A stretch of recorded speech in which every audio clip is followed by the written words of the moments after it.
Hello friends, welcome to our channel true story educational knowledge. आज हम बात कर रहे हैं शहीद जसवंत सिंह रावत की। 19 अगस्त 1941 को उत्तराखंड के पौड़ी गढ़वाल जिले के बादियों में जसवंत सिंह रावत का जन्म हुआ था। उनके अंदर देश प्रेम इस कदर था कि 17 साल की उम्र में ही सेना में भर्ती होने चले गए, लेकिन कम उम्र के चलते उन्हें नहीं लिया गया। हालांकि 19 अगस्त 1960 को जसवंत को सेना में बतौर राइफलमैन शामिल कर लिया गया। 1962 में हुए भारत चीन युद्ध के कई किस्से आज भी जीवित हैं। इस युद्ध में जिस तरह भारतीय जवानों ने अपनी शौर्यता का परिचय दिया, वह भारत को हमेशा गर्व की अनुभूति कराता रहेगा। इस युद्ध के दौरान एक पल ऐसा आया था जब चीन ने अरुणाचल प्रदेश को हथियाने के इरादे से वहां की सीमा पर हमला बोल दिया था, मगर उन्हें नहीं पता था कि वहां उनका सामना भारतीय सेना के एक ऐसे जाबाज से होने वाला था जो उनके लिए काल बनकर बैठा था। वह जाबाज कोई और नहीं, राइफलमैन जसवंत सिंह रावत थे। वही जसवंत सिंह रावत जिन्होंने 300 चीनी सैनिकों का अकेले सामना किया और वीरता की एक अनूठी कहानी लिख डाली। तो आइए जानते हैं कि किस तरह से उन्होंने चीनी सैनिकों के छक्के छुड़ाए थे। सुबह के करीब 5 बजे चीनी सैनिकों ने अरुणाचल प्रदेश पर कब्जे के इरादे से सेला टॉप के नजदीक धावा बोल दिया। मौके पर तैनात गढ़वाल राइफल्स की डेल्टा कंपनी ने उनका सामना किया। जसवंत सिंह रावत इसी का हिस्सा थे। मौके की नज़ाकत को देखते हुए जसवंत तुरंत हरकत में आ गए और उन्होंने अपने साथियों के साथ हरकत शुरू कर दी।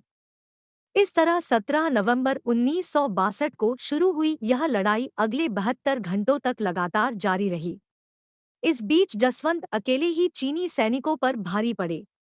उन्होंने अपनी विशेष योजना के तहत अकेले ही करीब 300 से अधिक चीनी सैनिकों मार गिराया था। वह चीनी सैनिकों को अरुणाचल की सीमा पर रोकने में कामयाब भी हुए, लेकिन उन्हें पीछे नहीं धकेल सके। कहते हैं कि लड़ाई के बीच उन्हें पीछे हटने के आदेश दे दिए गए थे। दरअसल उनकी टुकड़ी के पास मौजूद रसद और गोली बारूद खत्म हो चुके थे। ऐसे में दुश्मन के सामने खड़े होने का मतलब था मौत को गले लगाना। पर जसवंत तो जसवंत थे। उन्होंने इस आदेश को नहीं माना और अपनी आखिरी सांस तक दुश्मन का सामना करते रहे। ऐसा भी नहीं था कि उन्हें दुश्मन की ताकत का अंदाजा नहीं था, पर वह जानते थे कि जंग कितनी भी बड़ी क्यों न हो, जीतना नामुमकिन नहीं होता। जसवंत की शौर्यगाथा में सेला और नूरा नाम के दो बहनों का जिक्र भी आता है। कहते हैं कि चीनी सैनिकों से लड़ते हुए जब उनके सारे साथी शहीद हो गए, तो उन्होंने तय किया कि वह लड़ाई का तरीके बदलेंगे। इसके लिए उन्होंने नई रणनीति बनाई। उन्होंने दुश्मन को इस बात का भ्रम होने दिया कि भारतीय सैनिक खत्म हो चुके हैं। साथ ही बड़ी चतुराई से बचा हुए सारे हथियार और गोलाबारूद बंकरों में इकट्ठे किए। इसमें सेला और नूरा नाम की बहनों ने उनकी मदद की थी। उन्होंने जसवंत के खाने पीने का भी ख्याल रखा। जल्द ही जसवंत की तरफ से खामोशी देखकर चीनी सैनिकों को भरोसा हो गया कि भारतीय सैनिक खत्म हो चुके हैं। मसलन वो निडर होकर आगे बढ़ने लगे। जसवंत को इसी मौके का इंतजार था। उन्होंने अचानक उन पर गोलियां बरसानी शुरू कर दी। वह अपनी जगह बदल बदल कर उन पर हमला कर रहे थे। वह कुछ इस तरह लड़ रहे थे जैसे मानो एक आदमी नहीं बल्कि कोई बटालियन लड़ रही हो। काफी समय तक जसवंत यूं ही लड़ते रहे और चीनी सैनिकों पर भारी पड़ते रहे। हालांकि आगे वह चीनी सैनिकों द्वारा टारगेट कर लिए गए। जब जसवंत को लगा कि वह पकड़े जाएंगे, तो उन्होंने मौत को गले लगा लिया। दावा किया जाता है कि इस जंग में जसवंत ने अकेले ही करीब 300 चीनी सैनिकों को मार गिराया था। दिलचस्प बात यह है कि जसवंत को शहीद हुए कई साल हो गए हैं, लेकिन अरुणाचल के लोग मानते हैं कि वह अभी भी जिंदा है और सीमा पर तैनात है। उनकी मान्यता कितनी मजबूत है, इसका अंदाजा इसी से लगाया जा सकता है कि लोगों ने उनकी याद में जसवंत गढ़ का निर्माण किया। अगर आप जसवंत गढ़ गए होंगे तो जानते होंगे कि जसवंत गढ़ में एक ऐसा मकान मौजूद है जिसके बारे में कहा जाता है कि जसवंत इसमें रहते हैं।